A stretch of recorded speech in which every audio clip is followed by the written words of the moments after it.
بسم الله الرحمن الرحيم الحمد لله رب العالمين والصلاة والسلام على أشرف الأنبياء والمرسلين سيدنا ونبينا أبي القاسم المصطفى محمد وعلى آله الطيبين الطاهرين اللهم صل على محمد وآل محمد اللهم صل على علي بن موسى الرضا المرتضى. Dear brothers and sisters, Assalamu alaikum wa rahmatullahi wa barakatuh. Again, it is with great honor and with great pleasure that we join you in the courtyard just outside of the gravesite of the 8th Imam, Imam Ali ibn Musa al-Rida, in the holy city of Mashhad on this 28th day of the month of Ramadan.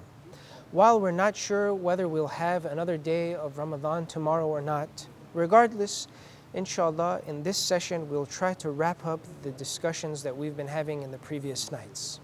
The culmination of these nights of Ramadan should lead to the person who has observed its rights properly and correctly and has taken advantage and use of this opportunity and that breeze of spirituality which the Holy Prophet mentioned that came their way correctly and maximized on those opportunities. The culmination of it should be that this person becomes spiritually able. But what does it mean to be spiritually able? We're in this last session where we're with each other. We'd like to understand what it means to be spiritually able. Allah in the Quran helps us understand this. Allah says, and He draws an example and a parable with a tree. He says, أَلَمْ تَرَ كَيْفَ ضَرَبَ اللَّهُ مَثَلًا كلمة طيبة كشجرة طيبة أصلها ثابت وفرعها في السماء تؤتي أكلها كل حين بإذن ربها يضرب الله الأمثال للناس لعلهم يتذكرون. That Allah sometimes provides examples and parables so that we may understand. What does He say in this ayah? Allah subhanahu wa ta'ala says the following. He says that, have you not seen the example of that good and pure tree? That good and pure tree is the same as the good and pure word. The good and pure word obviously is that believer. The good word is the believer. They are the representative, the real believer. They are the representative of that good word. So what are the characteristics of that believer? It says that just as the pure and good tree, asluha thabit, the first example, that the roots of this tree are firm.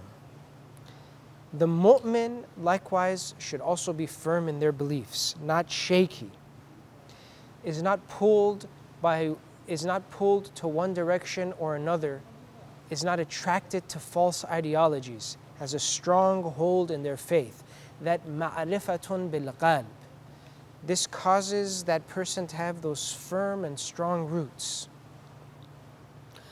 The second one, far'uha fis sama, that their branches reach toward the heavens. What does that mean? That means that just like that pure and good tree, which is constantly growing and is constantly reaching its branches out to the sky, the believer, the mu'min, is constantly growing. It's never stagnant. The believer is never stagnant. They never settle for less. They have that haya'u taqsirin. Imam Sadiq says that there are different types of haya. One type of haya is the haya'u taqsirin, is that internal feeling of repulsion I have for doing less than I need to do. The haya'u dhanbin, wa haya'u karamatin, wa haya'u taqsirin. This haya'u taqsirin causes the person to continuously grow. The third characteristic or quality, tu'ti ukulaha, that just like how that pure and good tree bears fruit, and this fruit nourishes and sustains other creatures, other animals, humans, they come and they nourish themselves, they eat from the fruits of this tree, and they are able to benefit from this tree. Likewise, the mu'min should always have a benefit. The mu'min helps people in their community. إنما عماد الدين وجماع المسلمين والعد على الأعداء العامة من الأمة. That the person who is believing and practicing, they are providing them, they are being the backbone for this community and this faith. The fourth quality is كل حين, that this person, the mu'min, just like the good tree, just like the pure tree, which is always the way it is, it never changes its nature. This mu'min, the believer, is always this way and always strives to be this way.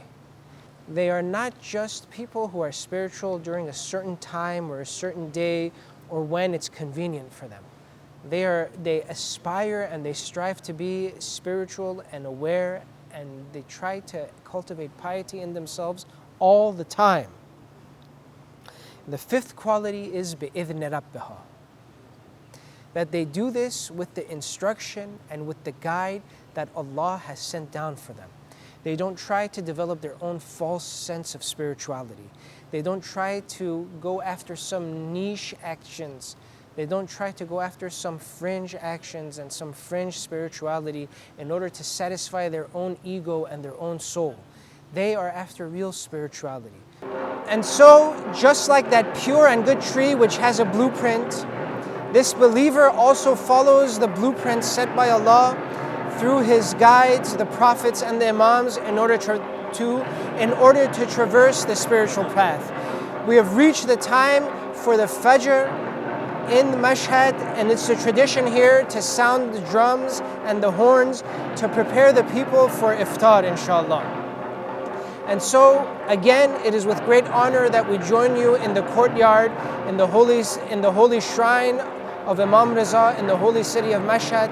And just as we remember you in this holy place, we hope that you remember us in your prayers and in your supplications. Wassalamu alaikum wa rahmatullahi wa barakatuh.